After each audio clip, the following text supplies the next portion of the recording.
Hello, baseball fans. It is Crabcakes and baseball. I am Jerry Shank, and with me, as always, we got Maryland Scouting Director Jamie Naill. Jamie, how is everything going? It's going great, Jerry. Just another day in paradise. I hear you, brother. I hear you. Um, Paradise might not be the best way to describe this past week in the state of Maryland high school baseball because we got a lot of shakeup from another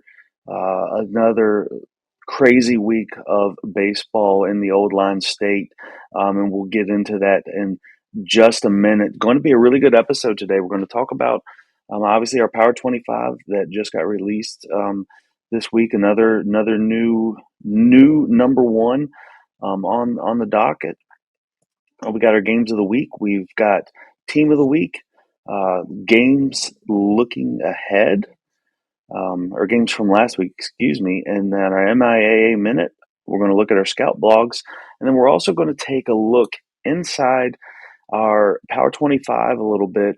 We're at that halfway point, so we're going to talk about some of our contenders in each of the classifications for the MPSSAA. So let's get into it. All right, Power 25 was released again on Monday, and we've got a new number one. Taking the top spot is Stephen Decatur after a really solid week. They jumped up from the number four spot and are now at number one. Number two is Sherwood, bouncing back into that number two spot from number five. At number three, you've got Urbana. Number four, Broadneck, after a big week and big win over previously number one ranked Severna Park. Number five is Patuxent, who continues to win 12-0 right now. They're at number five. Number six, Catoctin. They were at number two, had a little bit of a setback this week with their first loss of the season. Number seven is Middletown. Number eight, Severna Park. They had two losses this week. The tough week for the Falcons. Do not count them out though. Just a little setback. They're at the number eight spot. Rounding out our top 10. You've got number nine Northeast, who dropped down from the number three spot, and then number 10 is Allegheny. Um, don't forget, you can always go on to prepbaseballreport.com/Maryland. You'll be able to see the full Power 25. You can see our 25 right there. If you've been looking at watching the screen on this episode, we've got our list right there, so you'll be able to see all of it. Shout out to our one new team in Leonardtown from the SMAC, 9-2. They're at the number 25 spot. They've had a really nice season, some good wins, couple little losses. It kind of took them a little bit of time to get in there, but a really strong season so far from Leonardtown, now making it into our Power 25. But Jamie, let's get into our contenders for the state champs classification. Let's break it down. And I just want to get your top two contenders from each side. And let's start out with 1A. So we'll work from the lower schools up to the top tier. So Jamie, who are your top two contenders in 1A? Yeah, so 1A, I have Catoctin and I have Allegheny. Um, just a couple tidbits on both. Catoctin, I love the balance on both sides. Probably the most balance in the state. Um, when you're talking about talent on the bump and at the plate, the 225s and Bryant Green and Jacob Bell are extremely impressive. I've seen them a couple times. You obviously have Joey McManus and you have Peyton Costello as a strong 1-2 punch. So I really love Catoctin. Allegheny, same thing. Griffin Madden, they're led by him. One of the top tier players across the state. They have balance as well. They have some depth with Bryce Madden, Caden Long. So a ton of talent with Catoctin and Allegheny. So I'm going to go with those two as my top two 1A schools. Yeah, and it always seems like out west there's always really good contenders in the 1A classification. A lot of strong programs. Last year, Clear Spring winning it all, and that kind of leads me into my dark horse to keep an eye out for, and that's Colonel Richardson. They were the runner-ups last year. They're playing some good baseball again. Do not count them out. They're playing some good ball at the right time. Definitely another team to keep an eye on, and they could definitely make another run yet again. Now let's go to 2A, Jamie. Two teams from 2A that you think are top contenders right now. Yeah, I mean, Patuxent has to be in there. Obviously, they lost a bunch from last year, but they just keep winning. I mean, still undefeated. Pitching staff is absolutely phenomenal. Pretty much lights out, shut down. So Coach Keith Powell is doing a phenomenal job down there in the SMAC. My other team is Middletown. I really love Andrew Raymond, Joey Nicholson, Freddie Diaz, Nicholson and Diaz still being uncommitted. But those three kind of leading that charge there with Middletown. I love Middletown. I love the way that they play. I saw them a couple weeks ago. So Middletown and Patuxent are my top two A schools. Yeah, and Patuxent last year came up as runner-ups in the state championship game. A really great season. They were undefeated all the way up to that point, or I think one loss. I think heading into that championship game. So definitely keep an eye out for Patuxent. Seem to be doing it again, and Middletown is funny. Last year I watched them. I remember just thinking this is such a really talented young roster. They're a lot of fun to watch. They're a year older, didn't really lose much, so I really like those two picks from you, Jamie. Now let's bump up to 3A. Who are your two teams? Yeah, Decatur. Decatur is my number one 3A school. We moved them up to number one in the Power 25 this week. Decatur's always had the talent. We always talk about it. They're always absolutely loaded with talent, and they just can't get over that hump in the playoffs. I think this year may be the year, led by Ryan McLaughlin. Still a ton of uncommitted talent on that team as well. So a team that college coaches should definitely pay attention to. They keep rolling. They had a loss a couple weeks ago or a week ago, but I see Decatur as when you talk about depth, like I talked about Catoctin, Decatur definitely has it. My second team is River Hill. I really love River Hill. Coach Espin's doing a great job with them. Henry Zetkowski as their ace. He's really swinging it this year. He's hitting over 500, 600. He's got some juice at the plate. Dimitri Kutris, EJ Okoji, and a plethora of younger talent as well. So those two teams, Indicator and River Hill, I love in the 3A. Yeah, and it was funny. Earlier in the year, I was talking with the coach at Decatur, and I was like, what's the hiccup? What happened? Like, it was such a great year. And it seems like always that top team, especially from Bayside, it's like that top team in Bayside, you think they're going to run into there. And it was kind of funny because he said, we just ran into the wrong arm on the wrong day. And that happens a lot. You run into that one arm who can really take it over. Last year, I think it was Bennett who they ran into. And they had a really strong arm. The name escapes me right now, but I know you know it, Jamie. Jai Sample. Thank you, sir. Jai Sample, who was a really top arm. He's down at I think what P5 Pro 5 in Hmm. North Carolina right now pitching. But it's just kind of how it is. Like that's just how baseball is. You run into the wrong arm on the right day. It can happen. But definitely a very talented team at Decatur yet again, and it's looking good so far. So that leads us finally into our 4A. Um, Jamie, I'm thinking one thing. I'm probably guessing you might think another, but I think there might be a chance we see a rematch this year. Yeah, I mean, it's Sherwood Savannah Park for me. Obviously, it's another rematch, but Sherwood's legit. Coach Davis does a phenomenal job with those guys down there, led by Amari Allen. We obviously know how talented he is, on both sides of the ball. Brian Scott, Ryan Boma, like I could list that whole roster that can impact the game. So Sherwood with the balance, with the high prowess that they can do on both sides of the ball. I love Sherwood. And then Severna Park, obviously they had a setback this past week, but the talent that they have and the ability to change a game with one swing or one pitch, I really like Severna Park, and I'm looking forward. I'm calling it right now. I'm looking forward to that rematch this year. Yeah, and we talked about this earlier before we even started the pod too, and another dark horse to keep an eye out in 4A, definitely Urbana. They didn't lose a ton. They did lose a big piece of that puzzle, and we talked about that in a previous episode. Brendan Yegish, tough to replace, but Eli DeRossi Citrone, he looks like he's really starting to kind of coming to his own now, taking over in that starting rotation role. You always know what you're getting out of Keegan Johnson. He's a stud. Love him on the bump. And he's that dude for him, but they've got two really good arms. Maybe this year is the year that wild and crazy and extremely exciting region championship game that happens between Sherwood and Urbana. It seems like for the past 2 or 3 years, maybe it flips this year. Who knows? But I would definitely keep an eye out for Urbana. So let's get into some big games coming up next week. We've got Severna Park at Crofton on Monday, Blois Latin and St. Paul's on Monday. Friday, you've got North County at Broadneck. Thomas Johnson at Urbana on Friday, another really nice matchup. Then Wednesday, you've got Churchill in Urbana.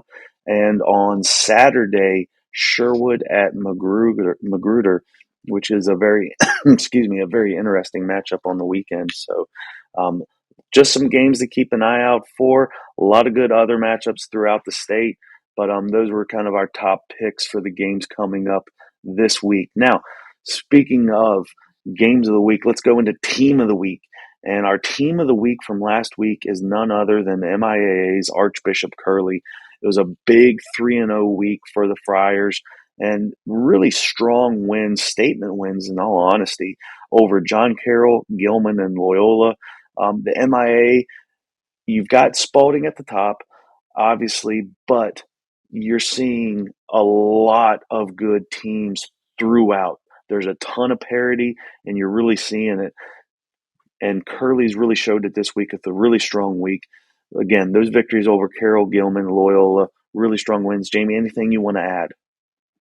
Yeah, I mean, like you said with the parity, like the MIA has been tough to figure out for us this year. Obviously, we thought Spalding was the top team, but they dropped two last week to Loyola and Calvert Hall. The parity across that conference is extremely deep. It's a lot of fun to watch because you never know what's going to happen each night. We still think Spalding is that top team in the MIA. But you can see that anybody can beat anybody. And Curly having that week that they had last week, they've been scrappy all year. They've beaten some tough teams. So seeing them go 3-0 against three really, really talented teams is special to watch. And it's a lot of fun to watch the MIA this year. We'll see how it kind of unfolds for the rest of the season. And as it almost always is every year, the MIA is just a lot of fun to watch. Always good talent, good games, good competition. Honorable mentions for this week, really just going to circle the Matha Catholic 3-0 week, big wins over McNamara and Gonzaga in the WCAC. So kudos to them. They also had a third victory over Heights in the conference, so three big conference wins. We had talked about them taking that next step. Maybe this is what we're seeing. So definitely keep your eye on DeMatha Catholic. Catholic. I don't know what I just said there. Now let's get into games from last week. The big one, we had another upset. Our number one team. Well, I call it an upset. But honestly, it was a top 10 matchup, Jamie. And you saw Broadneck against Severna Park, and it was a very exciting game. Senior Zach Palmer with the game-winning hit in the eighth inning went into extras, an 8-7 victory. Really exciting game. We had a person on site, just following it through them. It was a lot of fun to watch, huh? Yeah. I talked to our guy that was on site that night, and it was back and forth. A ton of talent, obviously, between Broadneck and Severna Park. Went to extras as it should have with such a great game, and Broadneck took it in the end. So it was a lot of fun when I talked to him. Like I said, the talent on both sides was a lot of fun for him to watch. So Broadneck beating Severna Park, we called an upset, maybe not have been such an upset, but a great game overall. Yeah, and that's why we see Broadneck in our top five, entering the top five this week in our Power 25. Excuse me. Another big upset from last week. This one was a little bit of a shocker, and that is Boonesboro defeating Catoctin. It was behind a strong pitching performance by 2023 right-handed pitcher Matthew Konecki. We've liked him since we first saw him last year. It's a very tough slot got good velo, and he really came out and performed for Boonesboro, Jamie. Yeah, yeah, that's a huge win for Boonesboro. A very, very tough loss for Catoctin for a team that I thought was going to roll throughout the entire season. But Konecki is legit. I saw him last year. I have not yet seen him this year, but that's a very, very tough right-handed pitcher. So going up against that Catoctin lineup, obviously it's very deep, 1 through 9. They don't have an easy out throughout. So Konecki going up against them and Boonesboro beating them in a very tight game is big, and it's a huge loss for Catoctin. We'll see how they rebound this week. Yeah, and then the last game we want to recap from last week, another Power 25 matchup that turned into to be a really interesting one was Thomas Johnson defeating North Hagerstown in a slugfest. 2023 Ben Perch 5 RBI in the game, and then 2024 UMBC commit Danny Orr 4 hits with 4 RBIs for TJ. So really good game. We have talked about North Hagerstown quite a bit on this show. They've been a bit of a surprise team. You really like what you see. Maybe not quite yet ready to take that next step, but it might not be far away. But TJ just seems like year in, year out for the past few years now, they just know how to win these close games, Jamie. Yeah, yeah. I mean, they're phenomenal. I love watching TJ. We've sent our guy out there twice to see TJ. You and I have talked about North Hagerstown and the talent that they have, especially on the bump. Mhm. We really liked North Hagerstown, but that turned into a slugfest. And TJ definitely won it in the end. But TJ just keeps winning, and it's a fun team to watch. It's a fun team to follow. So we'll see how it kind of unfolds throughout the rest of the season. But that's a huge win over North Hagerstown. For sure, for sure. So let's take it to our MIAA minute. Let's just give a quick recap from last week. We had talked about it earlier, but Archbishop Spalding, a tough week, 2 losses coming to Loyola and Calvert Hall. They also played Virginia's number 1 ranked team, St. John's. It ended in a rain shortened game as a tie. We're not sure if it's an official game yet, if that's how they're going to call it, or if they're going to come back and try to finish that game out. But we had talked about that parity within in the conference, and you just see it again this week. 2 quality teams, Loyola and Calvert Hall, beating Spalding. But I think we still like Spalding right now. But it just shows how strong this conference is. Curly, as we had mentioned, they're our team of the week. That huge 3-0 week, defeating Carroll, Gilman, Loyola, and then Calvert Hall 4-0 last week. Impressive wins against Spalding and a Pennsylvania power, Malvern Prep. For those of you who don't know a ton about them, it's like year in, year out, a nationally recognized program. They're always good, and Calvert Hall had a really strong victory over them as well, going 4-0 on the week. And then in the B conference, Gerstel staying hot in conference with 2 more wins over Annapolis Area Christian School, and St. Paul's. So kudos to Gerstel continuing to do well in the B Conference. Jamie, I know you got to watch some B Conference today. We're recording this on a Monday. Man, the B Conference is getting stronger and stronger, man. You got to see Boys Latin and St. Paul's play. We've talked about Gerstel steadily. Like there's some very good teams in that B Conference, and it's only showing like the depth of talent that is in the MIAA. Yeah, I just want to shout out Gerstel in the Carroll County. It's where I grew up. So in Carroll County, Gerstel is playing absolutely phenomenal this year. Obviously, I went out and watched their loss to Century earlier. But that's a talented team on both sides of the ball. So shout out to Carroll County there with Gerstel. Won again tonight, like you said. We're recording on a Monday. But yeah, like you said, the B conference is very tough. You have Boys Latin, you have St. Paul's, Indian Creek as well. So it's a lot of talent. There's a lot of parity there as well. But Gerstel is starting to separate themselves in a very tough conference, and it's a lot of fun to watch, especially being from Carroll County. All right, so we've talked entirely too much in this episode, and that's my fault as always because I'm good at that. But let's get into our scout blogs, Jamie. I just want you to give me a quick synopsis on some of these guys because we got to talk about players that we got to see this week.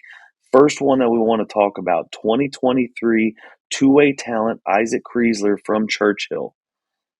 Yeah, it was a huge victory for Churchill over WJ. They faced Leo Simpson on the other side from WJ. So obviously you knew it was going to be, low scoring game. Chrysler was absolutely legit. Complete game, just gave up 3 hits, no earned, kept the ball in the zone, weak contact throughout the entire game. So Chrysler on both sides of the ball this year has been very effective, and it was great to see him on the bump. All right, now let's go back. We talked about Urbana earlier. Let's go 2024 Radford commit Eli DeRossi Citrone.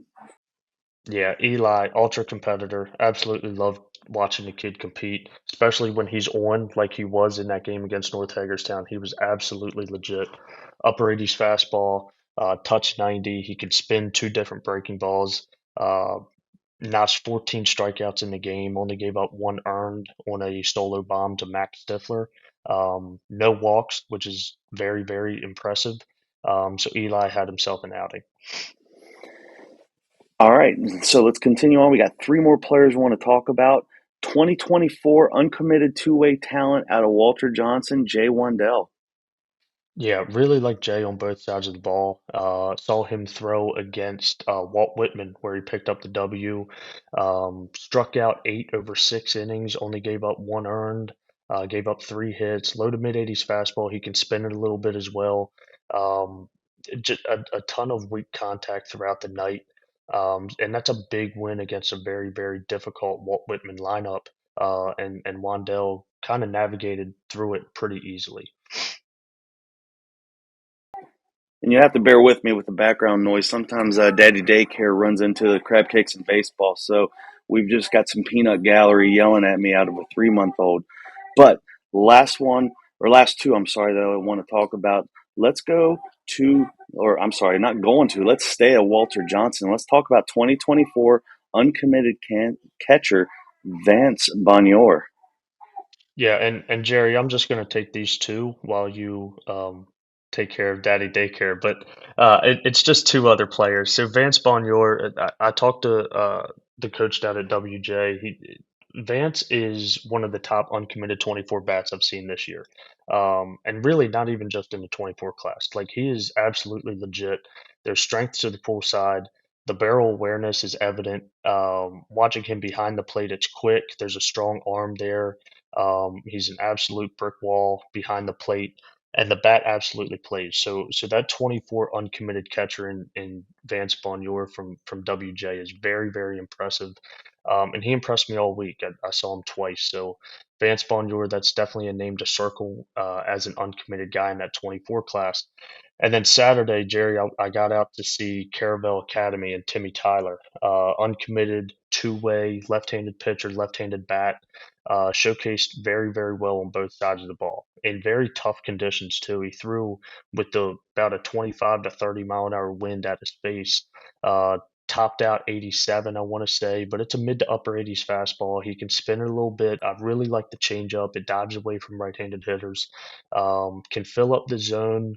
Like I said, just tough situations, tough conditions that he was throwing in. The bat really played. Really liked the bat. He went backside a couple times, double over the center fielder's head. It's quick barrel speed. There's a lot of juice there. So that's an uncommitted 24 bat, as well as Bonnior from WJ that college coaches should definitely circle. All right, well, folks, that's going to wrap it up. Thank you, everyone, for listening, as always. And, folks, we will see you next time because it's crab cakes and baseball, and that's what PBR Maryland does.